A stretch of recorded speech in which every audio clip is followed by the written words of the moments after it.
Almost 3 miles below this formation of American flying fortresses, there lies Marienburg in East Prussia. Up to this moment, one of the most important cogs in Germany's war machine. The specific target on which this lead bombardier is lining up his bomb sight is the Focke-Wulf 190 plant. Up to this instant, this aircraft factory has been accounting for almost 50% of Germany's total FW-190 fighter assembly. Bombs away. Tons of bombs rain down in a tight pattern of destruction. This, remember, is no area attack. It is an assault on one single target, and any bomb that falls outside that target has failed to achieve its purpose. The assembly of fighters in this Focke-Wulf factory has come to a sudden and violent end. To many, the bombing of Germany probably seems to be little more than a series of capricious adventures, one attack unconnected in any way with the one that preceded it or the one that will follow it.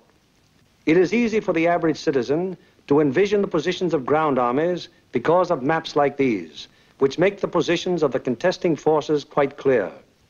It is harder to express so graphically the progress of a bombing program. Yet there is a real line in this battle of Germany, not a geographical front, but an industrial one. In the British Isles, there are the Allied air forces. On the European continent, we have Regensburg, Marienburg, Bremen, Oschersleben, Warnemünde, and Kassel. These are the major German fighter assembly plants, and as such are actually the center of Germany's industrial defense line. However, these are only the places where the aircraft is assembled into the finished fighting machine.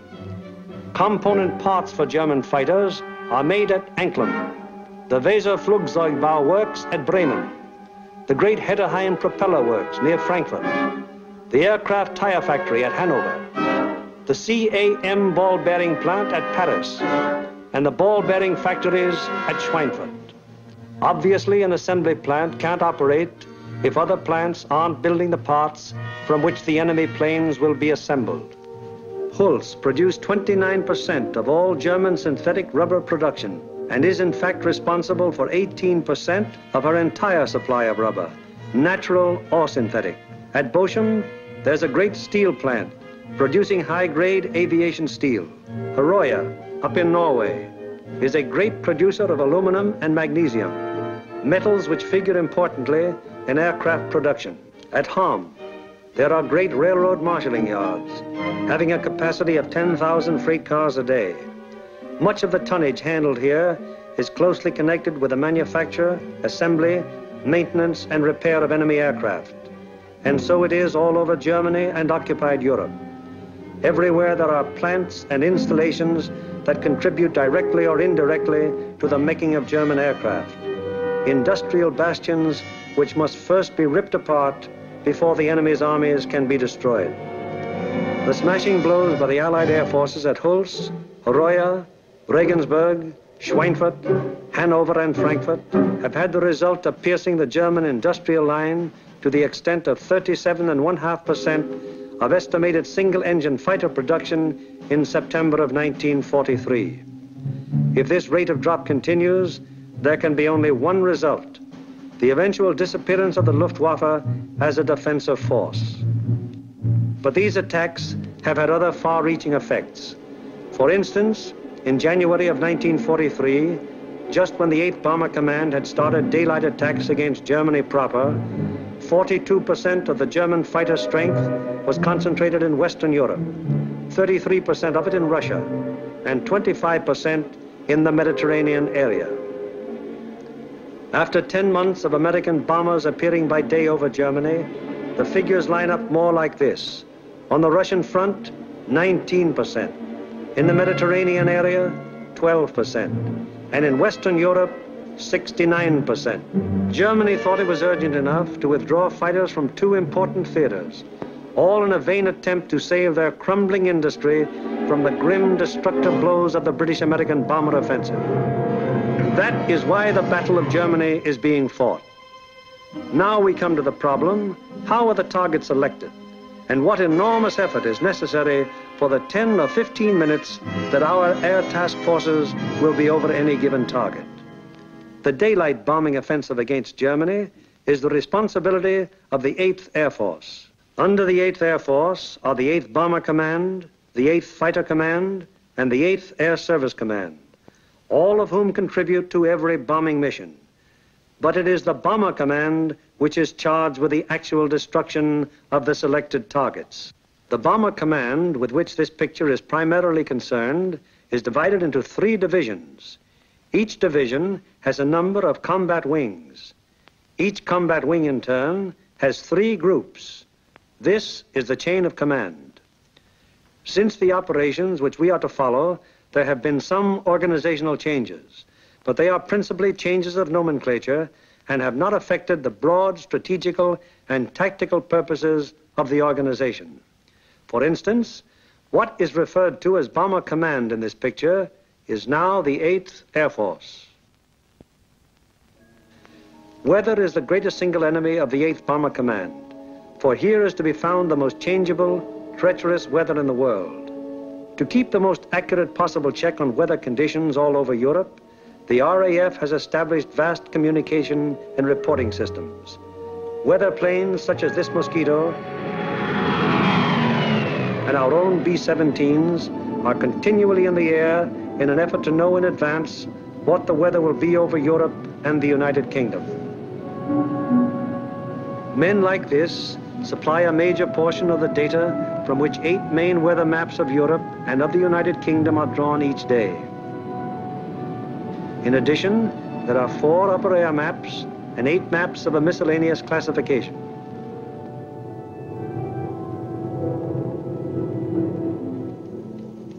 In this room, all weather information is collected, coordinated by the RAF, and sent out by teletype to every responsible command.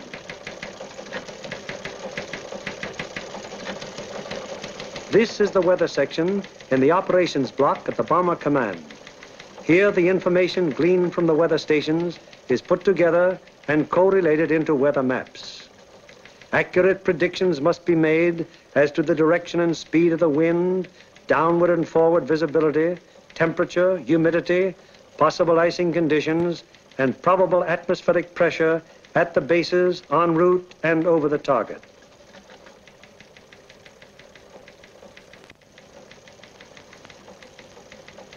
Upon the findings made in this room will depend whether or not there will be an American bombing of a German target tomorrow. This is the operations room of the Bomber Command. Here is where the wheels are put in motion for any American bombing attack. Right now, the officers you see are waiting for the commanding general's morning conference. They are the A3, or operations officer, the operational intelligence officer, a weather officer, and other members of the staff.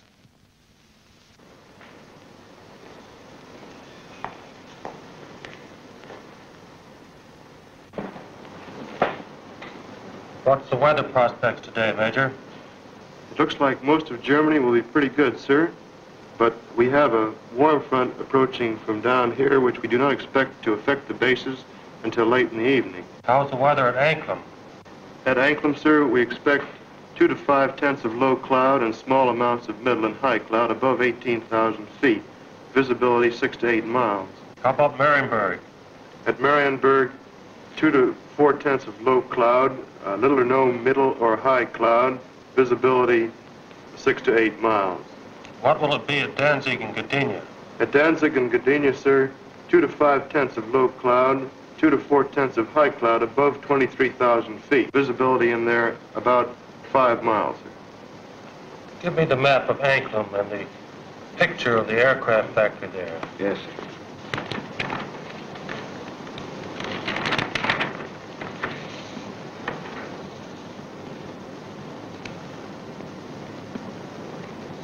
All right, Marienburg, the Focke-Wulf factory. Yes, sir.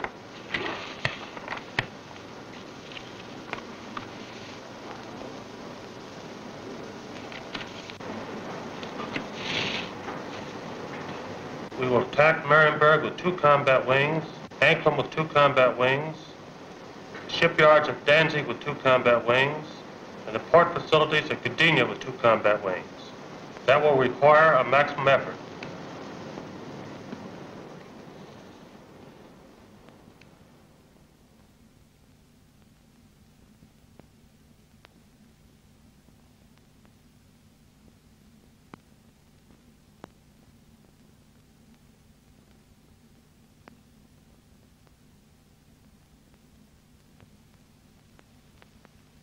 Now the various specialist officers then go into action. This is the operational intelligence section. Here are target files containing complete information as to the type, construction, and vulnerability of the targets. This data is gathered both from photo interpretation of aerial pictures and from confidential ground sources. On the basis of this information, the aiming point for the attack will be selected. The aiming point is a building or installation in the approximate center of the target. Here, operational research experts are minutely studying the architectural and construction details of the targets. It will be their duty to recommend, on the basis of studies previously made, the types of bombs and the proper fusing to accomplish the greatest possible destruction of the objective. These studies of the Arado factory at Anklam are immensely important, since the nose and tail fuses of the bomb can be adjusted to give varying degrees of delay between the time of initial impact and the explosion. For example, an improperly fused bomb would react something like this. Result, very superficial damage that may hardly even cause delay in production. On the other hand, here's what happens when a properly fused bomb strikes the same factory. Two bombs of exactly identical weight and explosive power have totally different effects because one was fused properly and the other was not. It is the responsibility of the operational research section to determine proper bomb fusing. Here, the commanding general and the operations officer are working out the overall planning of each of the missions with the staff bombardier, the staff navigator, and the flak officer. This is a complex business because of the multiple nature of the attack. We'll attack Anklam 1 hour before we attack the other targets. That should draw most of the German fighters on the Anklam force. The Anklam force is big enough to take care of itself. You mean along the same course, sir? No, send them a little south. They'll act as a better diversion. This would be the best place across the coast from the standpoint of pilotage. But, sir, the flak concentration at that point is quite heavy, the heaviest along the coast. We could rather move them a little further south, what the general suggests, and they would not run into flak difficulties at that point. How is that for the navigation viewpoint? That's a very good landfall, sir. All right, we'll cross at that point, and you adjust the flight times accordingly. Take care of it, Darrell. Yes. While this is going on, the various liaison officers stationed at Bomber Command headquarters are busy keeping their respective commands acquainted with the course of events. The closest liaison is maintained with both the RAF Fighter and Bomber Commands, the Royal Navy, the 8th Fighter Command, and the 9th Bomber Command. It is through these liaison officers that requests will be made for the necessary fighter support, diversionary effort by the medium bombers, air-sea rescue patrols, and so on. Officers at Fighter Command immediately look up plan number 2340 to find out what part the fighters are expected to play in the next day's operations. Similarly, the 9th Air Force is informed that Bomber Command intends to lay on plan number 2340. It will be the duty of the mediums to attack enemy airfields at a time that will cause maximum interference with German attempts to intercept the heavy bombers. Right now, weather officers are getting ready their forecast for the General's late afternoon conference, where final decisions will be made. Right in there as planned. Yeah, it should. Should be okay. Thanks. Good enough. In the bag. Does your morning's forecast still hold? Yes, sir, there's practically no change in the situation, and we still expect the base weather to hold up for return. Send out the field order exactly as planned. Yes, sir. Get me the 1st, 2nd, and 3rd divisions on a conference call, please. Already with your conference call. Go ahead, please. Can you scramble? Okay. Over. Okay, over. Over. Okay, there's a mission tomorrow. Maximum effort with 5 task forces. The 1st task force, comprising 6 groups of the 1st Division, will hit 3948. 3948. Secondary, 8731.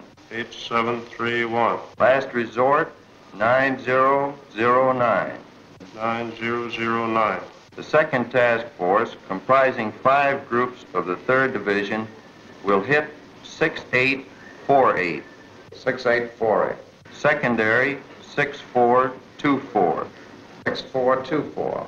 Last resort, 5381. 5381.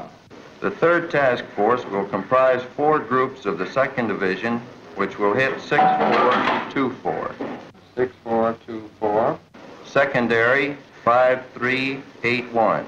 5381. Last resort, any industrial target of importance in Germany. Okay. The 1st and 3rd Divisions will each dispatch 1 air...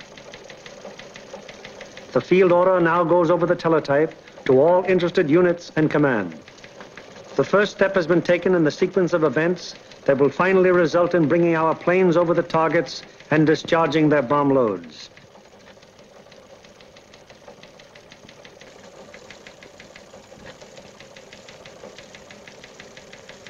Command has conceived the mission and laid out general plans and routes. Division now plans in detail what command has ordered. The actual time of assembly of the various task forces is determined. The combat wings are assigned to their specific task forces, and the routes from assembly to rendezvous points and the target are charted. Many considerations go into the selection of the routes. Here is the commanding general of the 1st Division, which you will remember has 2 targets for tomorrow, Anklam and Gdynia. Control point here at 0 hour. Another control point here for the northern unit, 0 plus 40 minutes. The other friendly... From that timing, where will that put our northern force at the time that our southern force hits the IP? The northern force should be about the east coast of Denmark at that time, sir. It looks like we're going to catch all the fighters on the southern force, aren't we? Looks very much that way, sir. Well, I think we'd better bend that route around so it's headed towards Berlin.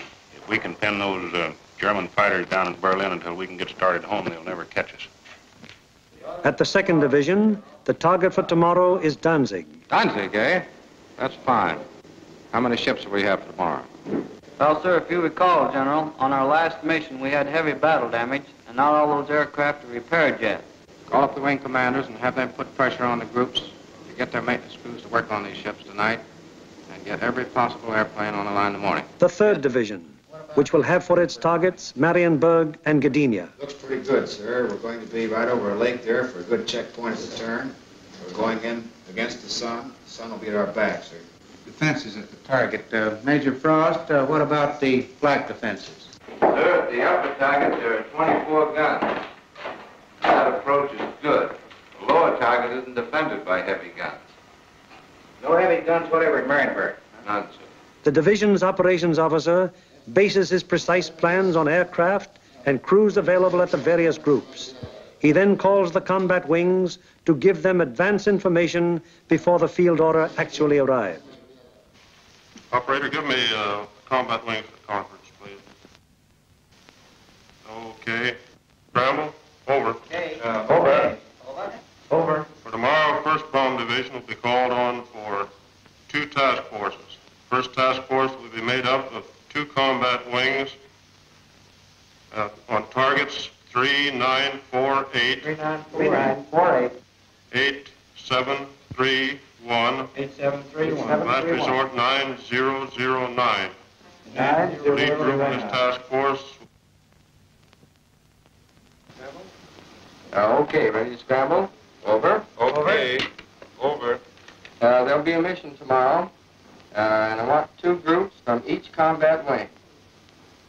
The target will be primary 6424. 6424. Secondary 5381. 5381. The last resort will be any industrial target of importance in Germany. Okay.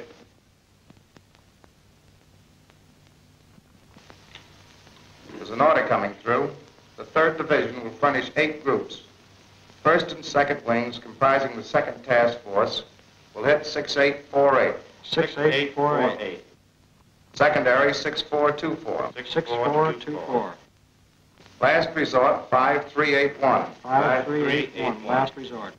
Bomb load 500-pound GPs fused, 1/10 nose, 1/100th tail. 1/10 nose, 1/100th tail. This is operations of the combat wing, a purely tactical unit having absolutely no administrative functions whatsoever. How do you intend to make it? Sir, we'll assemble over Molesworth. Problems of takeoff and assembly are the particular specialized function of this organization. It is the primary business of the combat wing to get the airplanes of its group into the air at the proper times and to get them assembled once in the air. The field order requires that we provide the 2nd Combat Wing and the 2nd Air Task Force. 89th Group will lead, 81st Group will be high, and the 63rd Group will be low. That means that Colonel Whitten will lead the combat wing on this mission? That'll be fine. The Bomber Command has asked for a maximum effort. That means every available plane is to be gotten into the air. Ramsey, this field order has called for 3,100 gallons for the H's due to the distance. Now, they've called for maximum bomb load. How about that for the weight? I think we'd better put 8 bombs in the H's and 12 in the D's. That keeps us around 65,000 pounds. How about the CG? CG is well forward, and I think it'll work out very well because we've been down low for a long period of time. All right, we'll have 8 in the H's and maximum in the D's. Most of the groups are going further than an American bomber has gone before. Combat wings must work out precisely the maximum bomb load in relation to the required gas load. Decisions made in this and other matters are added to the division's field order and passed on to the groups, the ultimate tactical unit, to the men who get the planes in the air and fly the mission. On the basis of the alert telephoned down to the group by the combat wing, the various agencies necessary to get the planes airborne on their mission wheel into action. Intelligence, operations, weather, signals, group navigators and bombardiers have the grave responsibility of passing on and making clear to the combat crews the vital target and route information furnished by Bomber Command and Bomb Division. The proper information folders, maps, weather maps and charts, and photographs have to be selected by the various group officers and then the information therein passed on to the crews. In dispersal areas, ground crews are getting their planes in condition to fly the mission.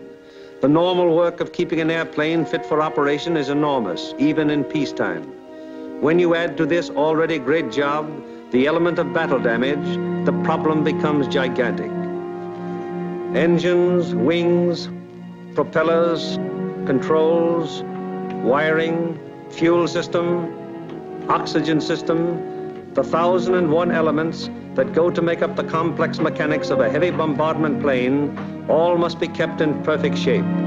The failure of any one of them on a mission can easily mean the loss of the plane and its personnel, or at best, such a failure will cause the plane to abort, that is, return to its base without having reached the target. It was originally estimated that about 37.5% of planes on hand would be effective at one time. However, the maintenance and repair has been so magnificently performed that sometimes up to 50% of planes on hand have been effective.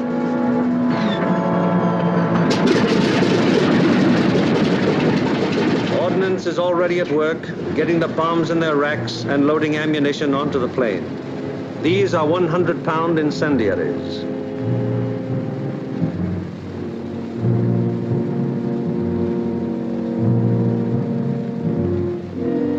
These are 500-pound general purpose bombs. And these are 1,000-pound GPs.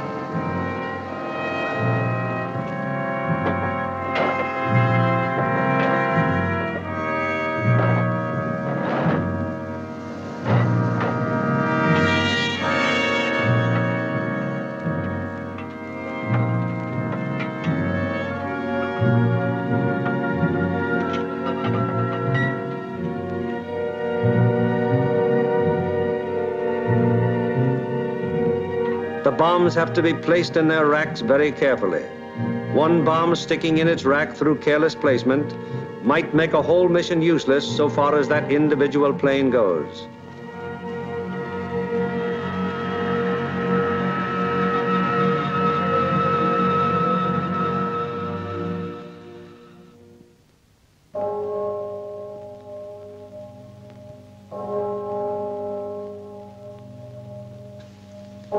Three o'clock in the morning. All over England at this exact moment, American air crews are being roused from their sleep. Okay, fellas, roll out. We have a mission this morning. Breakfast in half an hour. Captain Kirk, Captain Thompson, Lieutenant Buska, Ackerson, Holloway, and Hawker scheduled to fly. We'll snap it up. 3 o'clock. This is a hell of a time to get a man out of bed. Said it, Doc. Come on, you drips, out of bed, breakfast in half an hour. Come on, Nick, rise and shine. All right, you dodos, let's go. This is it. Okay, fellas, let's go. Come on, Swifty, get it out. Let's go. Go, you guys. Hit the deck. Breakfast at 4, briefing at 5. Let's go. That's fine, just when I had a 48-hour pass coming up. Can't you guys? You're running my beauty sleep. Through the cold of the English early morning, the combat crews go to their mess. They have no idea where they're going yet, but they know they'll be taking off in about 4 hours.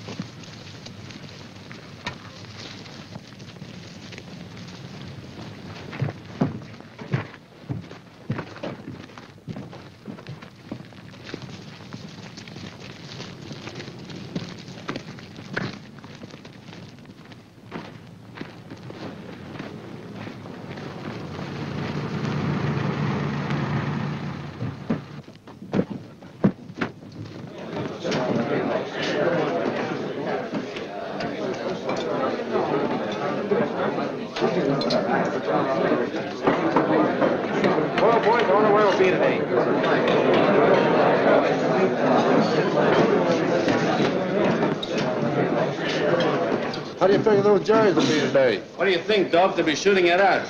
Sometimes I don't think those Jerrys got proper respect for us. Well, what do you expect, Buster, the way you shoot? Gee, look who's talking. You couldn't hit a cow in the flank with a bow feather. Yeah, well, how about those 2 Jerrys I slapped down over Swineford? I'll tell you what happened there. They heard that I was on tail guns and they fainted from fright, that's all. And so it goes. The 4,000 men who will go on this mission all know it will be a rugged deal. For some of them, it's their first mission. Others are veterans of many. Happy to get through. Now, at all the groups in the Bomber Command, the air crews are assembling in the briefing rooms to learn the target for today. Okay, boys, let's go.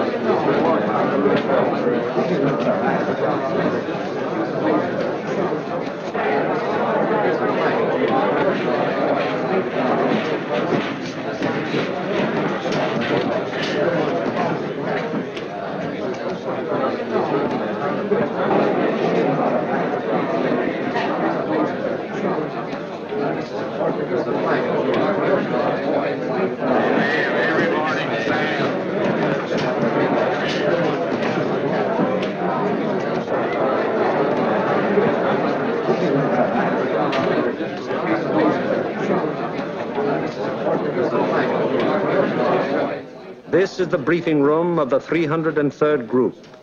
Here in a few minutes, the nature, locale, and route of today's mission will be made known to the men who fly it.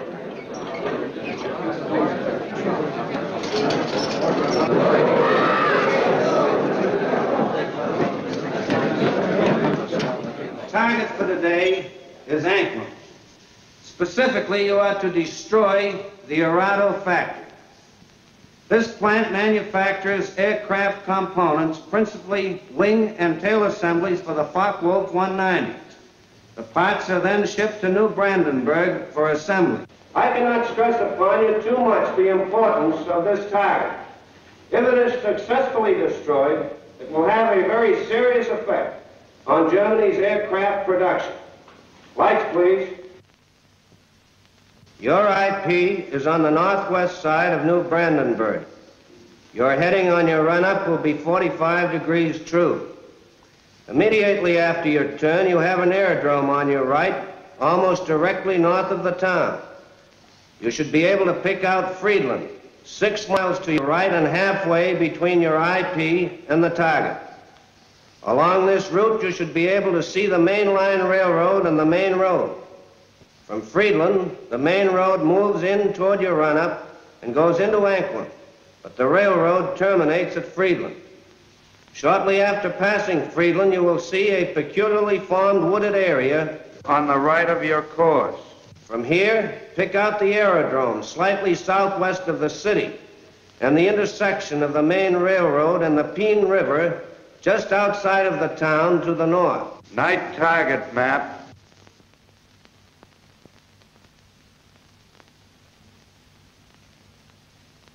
Your target is across the railroad, beyond the town, in the area formed by the bend of the river. And now a picture of the target. This group of buildings here is your target. This building will be the aiming point. If your bomb pattern is concentrated in this area, it should very effectively knock out the factory. Lights, please. At the 379th, the intelligence briefing continues. 8 groups will bomb from an altitude of 13,000 feet. We feel that this low altitude will be equalized by the element of surprise which is with us, and it should ensure a thorough and complete finding of the target. Another task force is hitting the FW-190 assembly plant at Marienburg. If the 2 missions are successful, 65% of Jerry's remaining FW-190 production and assembly facilities will be destroyed. At the 384th. Other forces are attacking submarine yards, aircraft assembly plants, and units of the German fleet at Danzig and Gdynia. If these attacks succeed, they will destroy 13.5% of Germany's remaining U-boat construction and will destroy or immobilize a large section of the German Navy. The overall result of all 4 attacks will be to show the Hun that his efforts to protect his key industries by moving them to the east will be unsuccessful. It'll show him that we will seek out his industry and destroy it wherever he places it. At the 351st, the intelligence briefing is completed. Your secondary target this morning is the air park at Tutov. This contains a Focke-Wulf assembly plant, a bombardier school, and you'll love this. It's the country club of the German Air Force. Should you be unable to bomb either of those 2 targets, then in that case, you'll attempt to bomb the last resort target, which is the Hankel assembly plant at Rostov. This is the only complete Hankel unit in North Germany. It should be easily identified by the airfield adjoining, which has 6 intersecting runways running from 1,000 to 1,600 yards, and they're full of nice, fat, juicy Hankels. A weather officer briefs the crews of the 305th group going to Gdynia. The synoptic situation today is this. We have a high-pressure system centered over northwest Europe, up here near Finland, extending southwestward down across the British Isles, causing an influx of south and southwesterly air going up in this direction, hence causing little or no cloud in the area up there and toward your target. There are no fronts to affect your route today except a frontal system off to the west, which will cause an increase of medium and high clouds as you come back across the North Sea. Lights, please. At takeoff time, there will be 0 to 3/10 low clouds, also a layer of high clouds above 23,000 feet, 4 to 6/10 in amount. Also a middle layer of clouds in there between 10 and 12,000 feet. These medium and high clouds decreasing out over the North Sea to 3 to 5 tenths each in amount. The low clouds will increase as you go out toward the North Sea to 3 to 5 tenths. Base 1,500 to 2,000 feet, tops 4 to 5,000 feet. There will be some fog patches over England, visibility 1 to 2 miles, except in those fog patches 500 to 1,000 yards.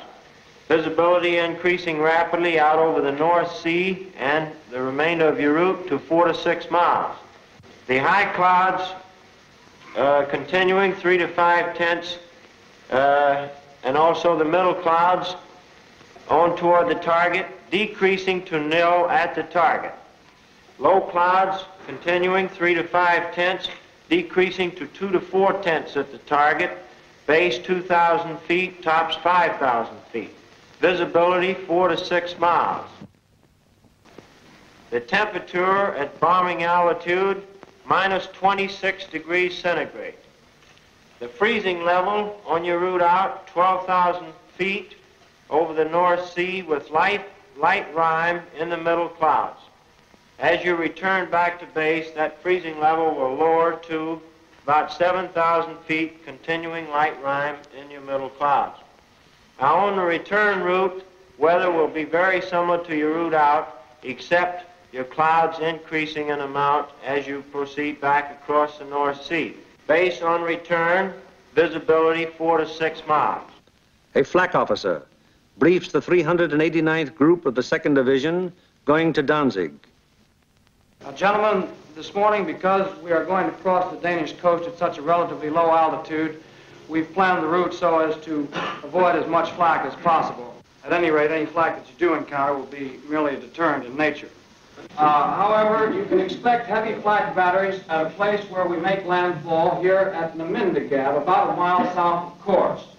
Also, there are known to be other heavy batteries 8 miles south of Kursk, there on the coast at Hem. Other batteries are known to be located here at Korsor, 20 miles south of Kursk, on the island of Skellum. From then on to the target, you will have very little flak. Now, while you're crossing the coast and when you're over aerodromes and cities in Denmark, you are advised to take evasive action.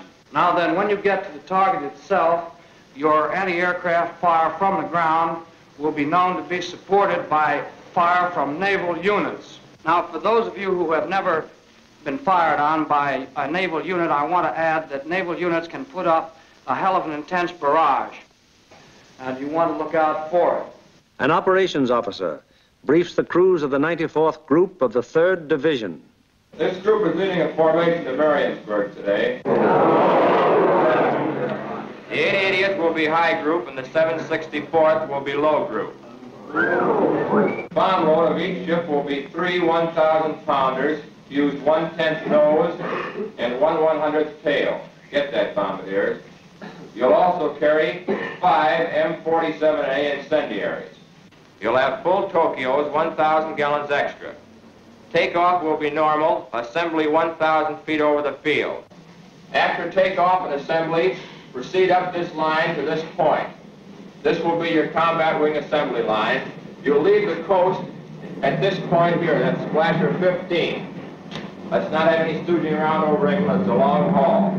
The 57th Combat Wing will follow us today at a 3-mile interval. Now to the 95th Group. B-26s will be hitting the Lille area and the lowland at approximately 0 hour minus 40 minutes. One group of P-47s will strike the Warden area and join us for escort on the way out, joining us at approximately this point here. All other forces are using approximately the same route today. Just one point, and that's that the Anklam force will probably pass us coming out as we're on our way in. You should see plenty of air activity. Let's hope that most of it is ours. The climb will commence at the English coast, climbing at 150 miles an hour, 100 feet per minute. We should reach bombing altitude approximately at the Danish coast, and under no circumstances should the Danish coast be crossed at less than 12,000 feet. We will drain Tokyos as soon as possible. We should have plenty of gas. We figure approximately 400 gallons overload. At the 100th, The operations briefing is completed. Fly loose formation today with groups echelon to the right until a point 75 miles from the enemy coast, where a normal combat wing formation will be assumed. For visibility, everybody use Aldous lamp. The Royal Navy will be out patrolling with sea routes, so any crews that have to ditch will probably be rescued very quickly. The Commanding General of Bomber Command asked us to put out a special effort today, so let's give it to him. The commanding officer of the group invariably has a few words to say. Men, the going's going to be rough. You're going to have to bow your necks in there and stay in there and pitch every minute. Now, gentlemen, this is the type of target you don't want to have to go back after the second time. If you fly a good, tight formation, get a good, dense pattern on that target, we won't have to. This Anklin crowd down here may pull most of the fighters off of us. However, that's just a guess. So particularly for you gunners, you've got to be on the ball from the Danish coast onto the target. Flak will be heavy, probably accurate, but you've been through worse before. Remember that your biggest enemy is still the single-engine fighter plane. Now, you bombardiers, take your time in going in on your releases. And don't allow the flak to worry you. It's merely to break up your formation. Now, if you get in any trouble up in this area, remember you can always go over to Sweden. Get on, it's a neutral country. And it's close over there. Could be rough. I don't think it'll be too bad. And whether it's easy or rough, I'll be sitting out in front, taking the whole works in. The main briefing over, the pilots, navigators, bombardiers, radio operators, gunners receive separate specialized briefings. These briefings are very technical and very thorough and are held so that every member of the combat crew will understand exactly what he can expect and what is expected of him. Any lack of thoroughness here might very well result in the failure of a mission. As dawn breaks over the English countryside, it finds the ground crews still working grimly in an effort to get every plane in the air that is scheduled to be dispatched.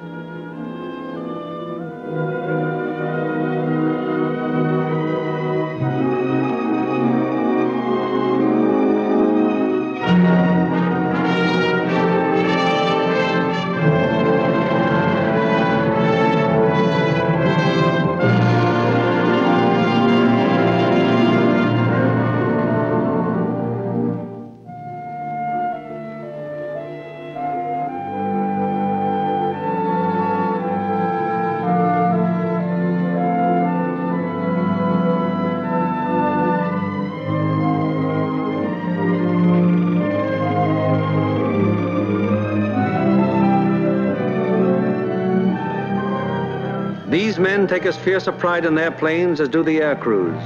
To each of them, it is a personal tragedy, reflecting in some way on their capabilities when their airplane is forced to turn back without having completed its mission, or when they have been unable to get an expected plane ready in time for a mission. It's getting on to the time when the combat crews go to their planes. Here they are in the crew room, putting on their flying clothes. Clothes and equipment especially constructed to ward off the intense sub-zero cold which they will encounter so shortly.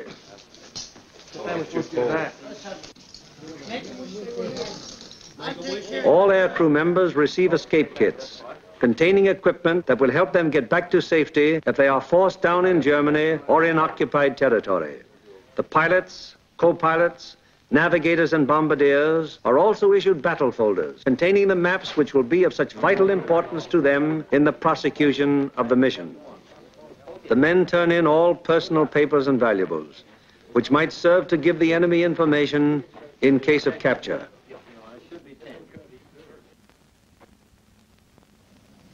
Some of the crew members turn to their chaplain, whose ministrations are always available to the men of the bomber bases. Most of all, because the effort be, O my God, for all who concern and all my love, I firmly resolve with the help of thy gracious assistance, confess my sins, do penance, and amend my life. Amen. Misericorde vestra omnipotens Deus et misericordias vestis perducat vostra vitam aeternam. Amen. Indulgentiam absolutionem, misericorde peccatum vestra omnipotens.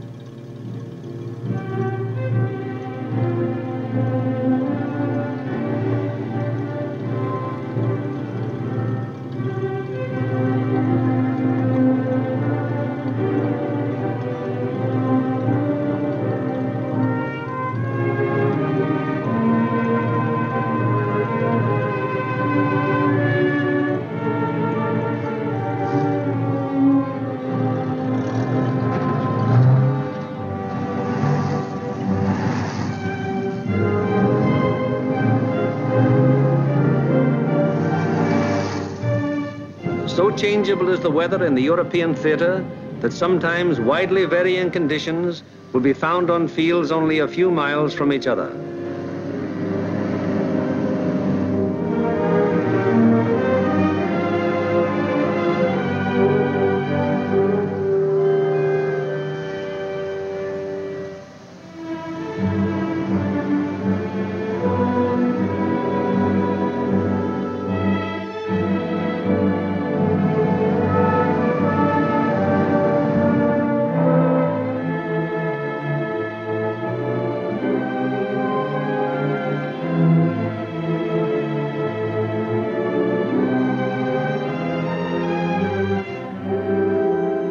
And now the last briefing of all, the final intimate conference around each airplane as the pilots recheck the details of the mission with their crews.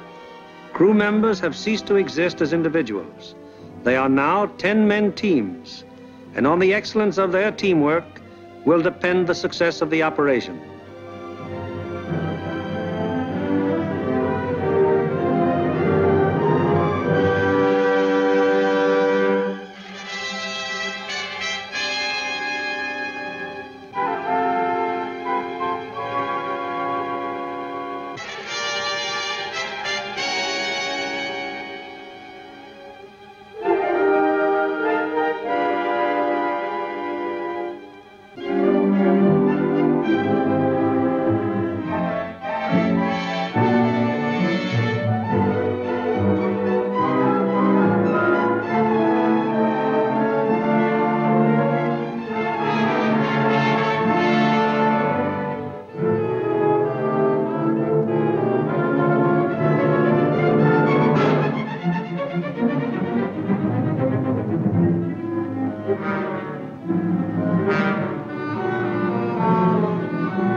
Perimeters of 20-odd fields of the 8th Air Force, more than 400 forts and liberators, with their 4,000 crew members, taxi for the takeoff.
plane of each squadron, upon becoming airborne, proceeds for about 90 seconds. It banks sharply to indicate its turning point, then goes into a slow left turn. Each successive plane in the element turns as soon as the pilot sees the plane in front of him turn. The element of 3 planes levels off at 1,000 feet and returns parallel to the takeoff runway at a distance of about 2 miles. Here the elements start to assemble into squadrons of 6. Continuing to circle the field, the squadrons then go to 2,000 feet, where the group assembly takes place. This accomplished, the group now moves on to the combat wing assembly point. Here is how the group stacks up from the side. The group has a depth of 850 feet. This is how the group looks from above. In the lead squadron, the second element is flown with the nose of the leader slightly behind and to the right of the right wing aircraft, first element. The lead plane of the high squadron flies even with the lead plane, second element, lead squadron. The second element of the high squadron flies with the leader's nose just behind and to the left of the left wing aircraft, first element. Here is the group as an enemy fighter pilot sees it, from head on. The first element of the lead squadron is stacked high left and low right. The first element of the low squadron is stacked high right and low left. Likewise, the first element of the high squadron is stacked high right and low left. All second elements are flown low. The second element of the lead squadron is stacked high left and low right. The second elements of the high and low squadrons are stacked high right and low left. Experience has shown that this arrangement of the group brings to bear on attacking fighters the greatest possible amount of firepower by utilizing to fullest advantage the field of fire of each gun in the formation. Again, it is proved to be the most maneuverable formation from which to execute the primary and all-important purpose of the mission, the dropping of the bomb loads on a precise target. Obviously, it would be desirable to stack as many bombing planes as possible in one defensive formation. However, it has been found that the largest practical defensive formation is the combat wing of 3 groups. Any formation of aircraft larger than this becomes unwieldy. This force has a depth of 3,000 feet. The nose of the lead aircraft of the low group is aligned with the tail and slightly to the left of the rearmost aircraft of the lead element, lead squadron, lead group. The nose of the lead aircraft of the high group is aligned with the tail of the rearmost aircraft of the lead element, lead squadron, lead group. The combat wing having been assembled, they now move on to make rendezvous with the rest of the task force. In this case, another combat wing.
plane from the force which is to attack Anklam is now approaching the Danish coast, and the formation is subject to enemy attack at any moment.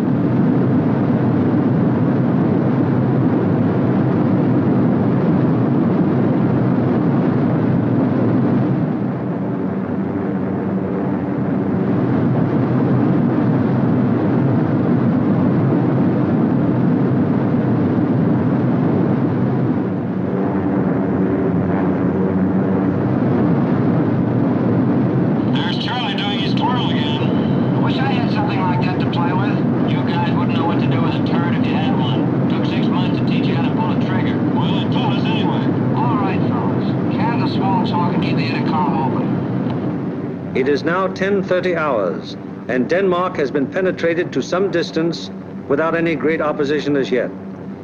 So far, there has been only some light and inaccurate flak at the coastline. Some flank guns have opened up on us.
From 10:30 on, the Anklam formation has to contend with constant German fighter attack from all levels and all clock positions. During this time, the gunners aboard the fortresses knock down fighter after fighter. However, the gunnery of the forts, no matter how sensational it may be, is only to ensure the successful performance of the mission. It is not the job or purpose of forts or liberators to seek out action with enemy fighters. They merely defend themselves against enemy fighter attack so that they can destroy their target and bring their crews back safely to their home bases.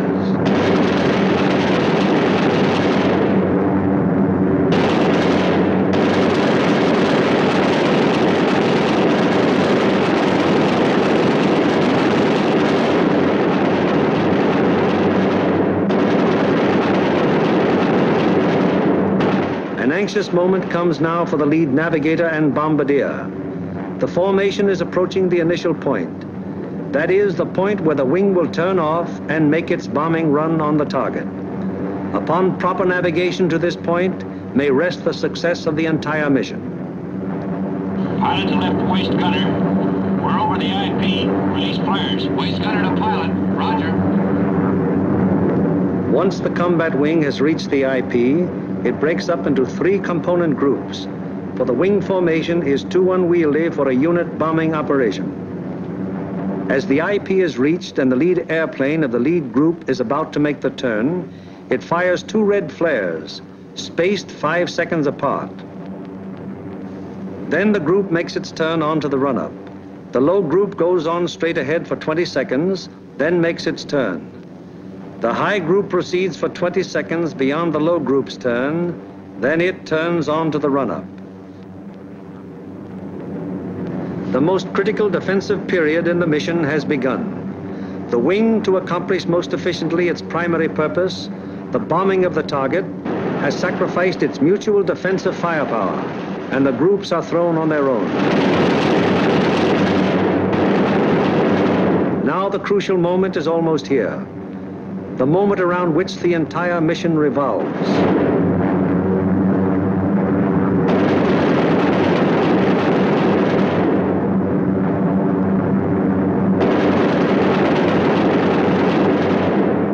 Pilot to Bombardier. Your ship. Bombardier to pilot. Roger. Bombardier to crew. Bombay doors open. Pilot to radio operator. Camera on.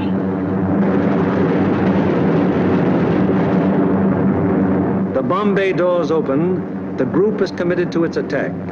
No evasive action may be taken until the bombs are away. And at this time, the formation is most vulnerable to attack, both from flak and enemy fighters.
Marienburg, an hour later, the second task force comes over the target. Bombs away.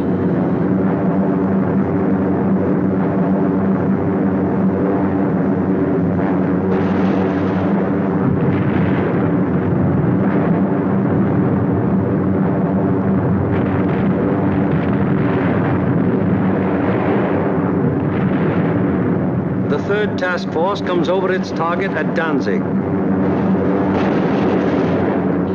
Bombs away.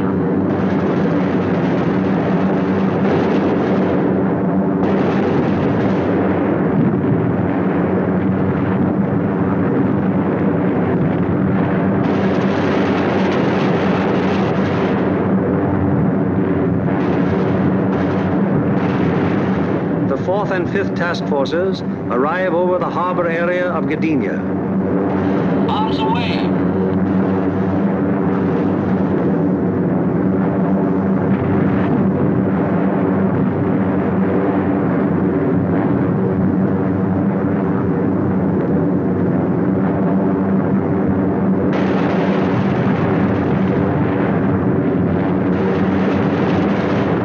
Bombs away on primary at 1142 hours.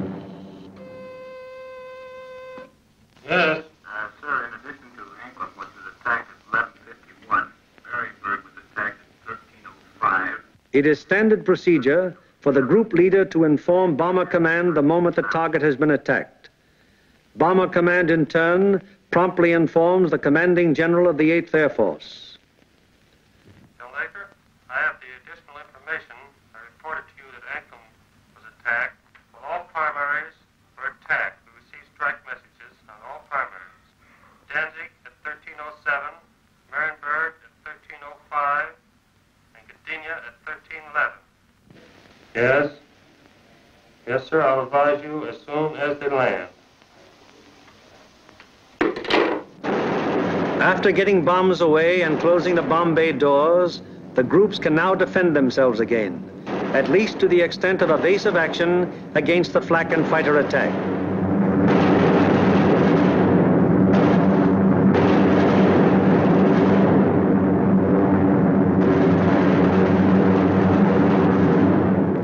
The lead group flies a straight course for 15 seconds before turning off to the rally point. The lead group then proceeds to the rally point at an indicated airspeed of 155 miles per hour, making S-turns meanwhile to permit the trailing groups to catch up. The lead group crosses the rally point at a height 1,000 feet lower than bombing altitude. The succeeding groups will close with the lead group as quickly as possible to regain the defensive combat wing formation.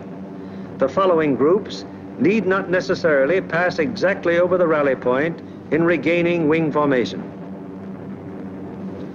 In the meanwhile, the Marauders take off to fulfill their part in the day's operation.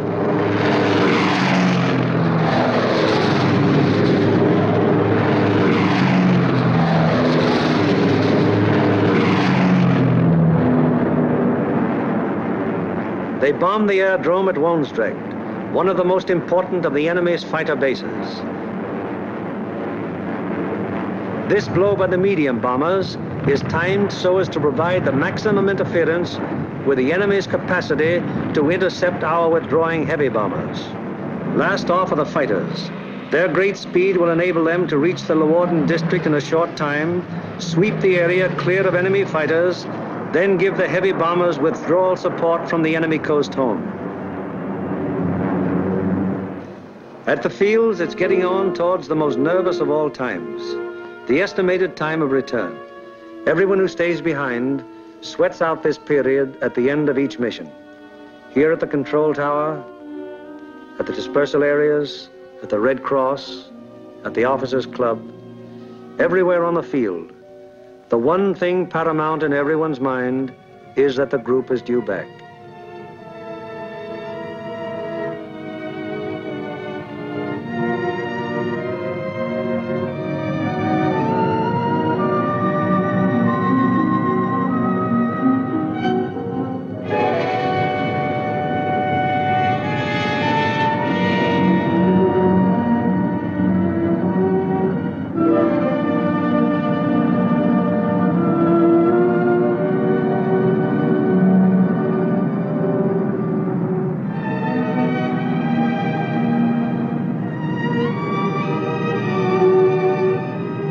Went out to attack the target.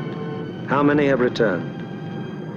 1, 2, 3, 4, 5, 15, 16, 17, 18. 18 dispatched, 18 returned. 23 dispatched,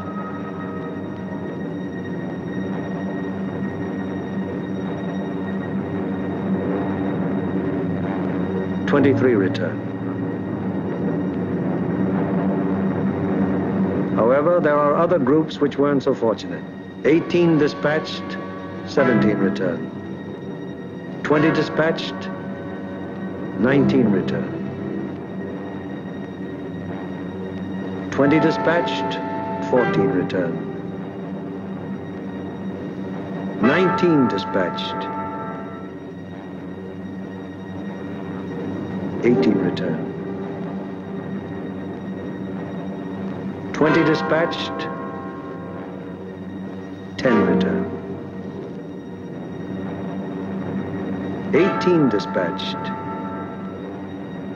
8 returned.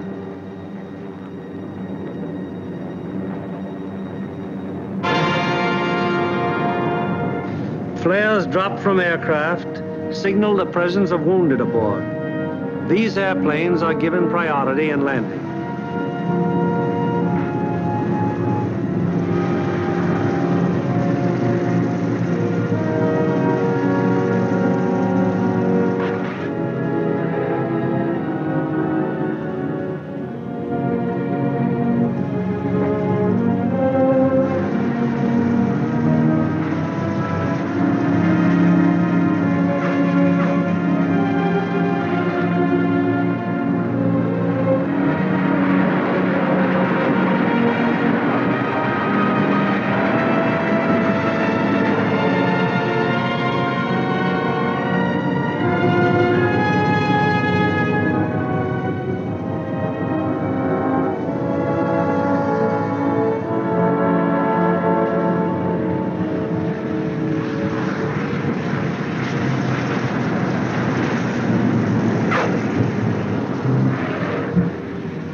The airmen are home, but their job isn't over yet.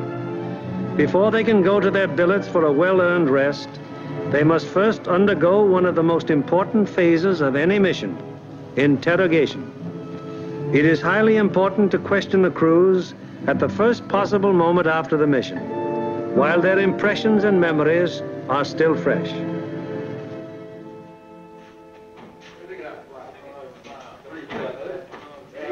Crews who have anything of immediate importance to report go at once to the hot newsroom.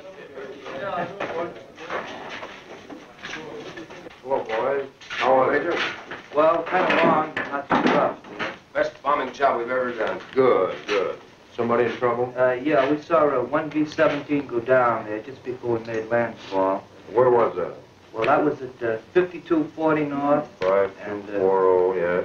1 degree, 50 minutes east. 0150 east. Yes, and what time was it? That was at 1524. And was that a G-fix? That was a G-fix, yes. And we had the radio operator get on the MFDF section. He sent in the coordinates of the fix. Good. And I had my radio operator turn on his IFF to emergency when we saw it go down. Okay. And what happened? Well, the ship went down, apparently under control, and saw it hit the water. Yes, I was looking through the glasses, and I saw 2 dinghies come out, and 10 men, apparently all okay, Major. Good. And what altitude were you? We were at 5,000 feet at the time. Okay, anything else? No, Settle up for a cup of coffee. It's waiting for you, boys. Okay. Thank you.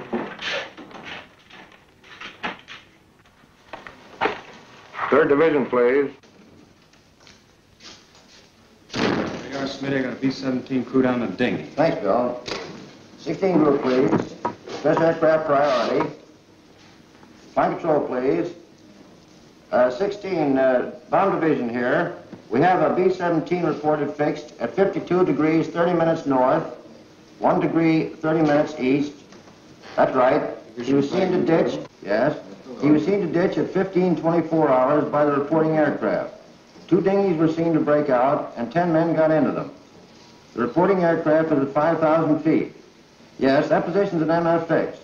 Okay, 16. Thank you.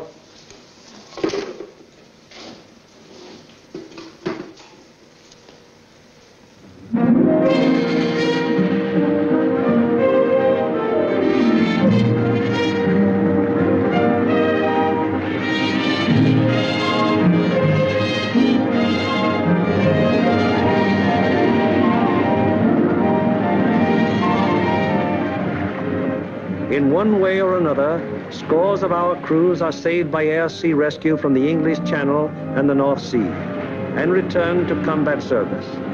Aside from human values, a trained fortress crew is even more valuable than the plane they man, and the work of the air-sea rescue unit has been of enormous value to the 8th Air Force. The hungry crews are fed enough to hold them until they can be interrogated and get to their regular chow. These men are from the groups that went to Anklam. What time did you go over the target? At 11:43 hours. We went in at 12,000 feet. Did you get your bombs on the target? Yeah. What about enemy fighter opposition? Well, that's something we should have not discussed. Really? Well, let's get some of the details. Where did it begin, Paul? Well, they first jumped us at 10:30 there just off the Danish coast. And how long did the attack continue? They stayed with us to the target and until 13:27. Then at 13:45, we had another group attack and stayed until 14:05. We had a couple more attacks, and the last one was at 15:26, just off the Danish coast coming out. And about how many enemy fighters did you see? Well, I don't know how many of them might have been repeated, but I saw 60 or 70 myself. I couldn't keep track of them, sir, but I counted about 65. I stopped trying to count when I got to 50, sir. Well, do you think it'd be accurate to say, then, that your ship saw between 65 and 80 enemy aircraft? Yeah, that's right. What type of enemy aircraft did you encounter? Well, from what I could see from the tail, they threw the book at us. FW-190s, ME-109s, 110s, 210s, Dorniers, even Ju-87s and 88s. I saw a couple of Focke-Wulf 189s, at least 2 Heinkel 111s. What positions did they attack from? Oh, they came from all over the place. Fighters are pressing home their attacks from 300 to 400 yards. Would you characterize these attacks as determined? Determined? Oh, brother, you can say that again. No, I think those guys are really trying to shoot us down. I wouldn't be surprised. How would you describe the enemy fighter tactics? Well, I describe them as murder. Yes, they usually attacked in formation to queue up about 300 or 400 yards away, 12, 13 single-engine fighters come barreling right through the formation. How'd the twin-engine fighters react? They stayed out to the side and above, just out of the range of our guns, and shot cannons and rockets at us. Then they'd queue up and press home a regular fighter attack. What caliber would you say the cannons were? My guess would be 37 millimeters. What do you think, Adam? What about the rockets? We shot a lot of them. I didn't actually see any hit our formation, but they weren't doing us any good. I saw one of them blow a wing off the 17 below and ahead of us. They started to spin in. Any shoots? No, sir, I didn't see any. Where was this? Over the target, right after we talked about bombs. Did you fellows notice any distinctive markings on the enemy aircraft? Yeah. Oh, quite a few. There are a number of FW-190s, mostly yellow noses, some white noses. No red noses? No, I didn't see any. Boy, those yellow-nosed boys really come in close, don't they? Did you see that one come right on our left wing? Yeah, I saw a 109 with black and white diagonal markings under the wings. Black and white, huh? Had white nose. All right. Yeah. Getting back to those rockets, I believe that Jerry can reload his rocket guns from inside the ship. I think you can. That'd be my guess, too. I saw at least 9 bursts from rocket guns on one ME-210. 9 bursts, all right. Talking about 210s, there was one that came in and shot a cluster. It looked like clay pigeons to me. I tell you, those things look like baseballs to me. Can you describe that more fully? How did they react? Well, they didn't look like baseballs. They was more like streamlined and smoked all the way down, but they didn't explode. Didn't explode, huh? No. What about planes? I knocked down 2. They were making attacks about 5 o'clock level. Yeah, I saw them. One of them blew up in the air, and the other one went down in flames. The pilot of the second one bailed out. That was at 11:44. We were right over the IP. Were any other guns firing at these planes? No, sir. These were my babies. Any more? Yes, sir. I got one destroyed and one probable. I knocked a 210 down right over the target. The plane exploded in the air. I got a burst at a 110, and it started down in flames. I couldn't see whether it went all the way down or not. We were under constant attack. Bombing results and enemy fighter reaction are only one phase of the interrogation. The enemy's anti-aircraft defenses, their concentration and their accuracy are also matters of great interest to the interrogators. The group of the 2nd Division, which went to Danzig. How would you describe the flak en route to the target? From the coast to the target, it was meager and inaccurate as to height and deflection. Over the target, it was still meager, but pretty accurate as to height and deflection. Is that how the rest of you fellows would describe it? What about on the way back? Well, it was meager and inaccurate, except now when we crossed the coast. They threw up a box barrage that was pretty accurate as to height. In fact, it was good as to altitude, but the deflection was a little off. The first burst hit about 100 yards ahead of the lead plane, and we felt the concussion of it, right? We got a couple of flak holes in fuselage right around my gun position. Any other battle damage? A couple of flak holes in the nose. Burst at 303 in the number 4 engine. Got an oil line. What was your altitude when this box barrage almost caught you? 21,500 feet. Did any of you notice anything unusual or peculiar about the flak burst? No, it looked like the same old black flak to me. What's the 6th we have seen her? Also valuable to the interrogator is any intelligence that might be picked up by the crews en route to or from the target. Such observations may be completely incidental to the mission, but can prove to be of great value at another time when another target is being attacked. Let's find out what the force attacking Marienburg discovered on their way to and from the target. This smoke screen at Danzig, where did that emanate from? Well, it looked like to me it was coming from off of floats and boats here with smudge spots on them, anchored just a little ways off the coast. Yeah, Ernie, they were shooting it up from the ground, too, and it get up so high and burst and mushroom out. Would you say it was effective? Well, we didn't pass right over the city itself, so we couldn't say definitely, but it looked like to me it'd be pretty doggone effective. It's all right. You see anything else? Yeah, there's a new airport about 2 miles below Danzig there, south of Danzig. What'd it look like? Pretty large airport with grass runways and a lot of construction at the south end. I seen another one there at Puck. It seemed like it's building runways and some buildings, new buildings like they're quite not to be hangars. Okay. Now, how about military installations? Did you see any of those? Well, south of Stadthof in East Prussia, we saw some installations that might have been fortifications. They were large rectangular buildings with red tops. Yeah, there were 2 rows of 4. 4 buildings each? Yes.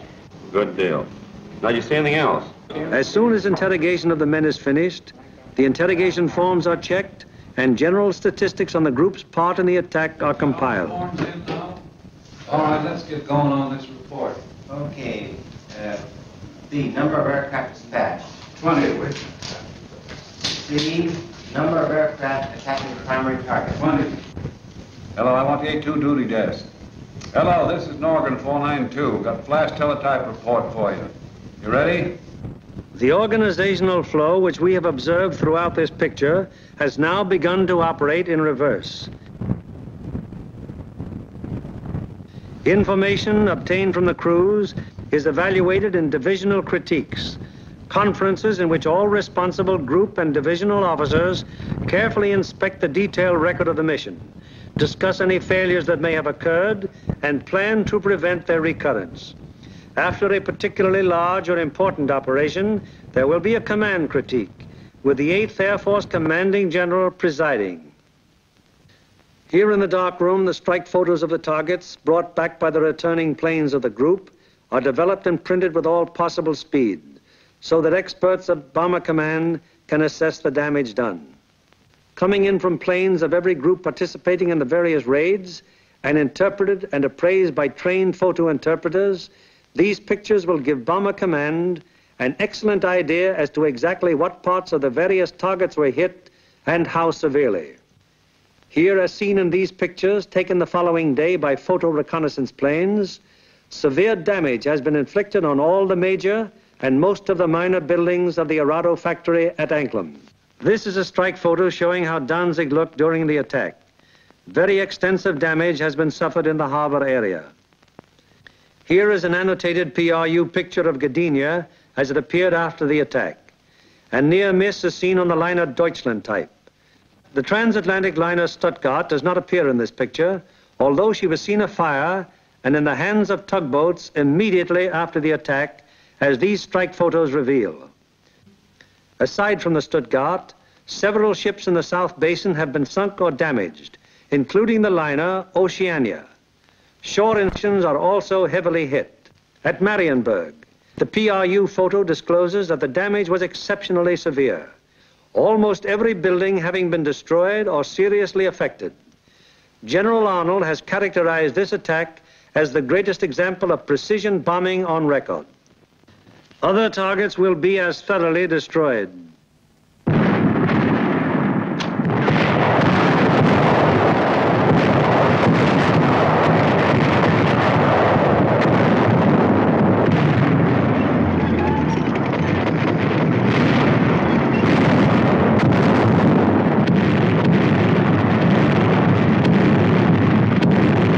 Today, while the invasion armies are pressing the Battle of Europe, the Battle of Germany continues. Day by day, whenever weather permits, heavy bombers roar out over the heads of the advancing ground forces, blasting away systematically at vital industrial installations hundreds of miles to the rear of the enemy lines. Now, in contrast to earlier days of strategic bombing, when forts and liberators fought their way alone, fleets of long-range fighters, Mustangs, Thunderbolts, Lightnings, convoy the big bombers all the way to their targets, targets which may be anywhere in German-occupied Europe. The flood of supplies, so necessary to the survival of an army or a nation, synthetic rubber, steel, food, fuel, textiles, this flood is gradually being reduced to a trickle. And finally, even this thin, inadequate stream will die away. Then the German armies in the field and the German workers on the home front will have no food for their stomachs, no clothing for their bodies, no metals for their machines, and no fuel with which to run them. Then the Battle of Germany will be won, and with it, the Battle of Europe.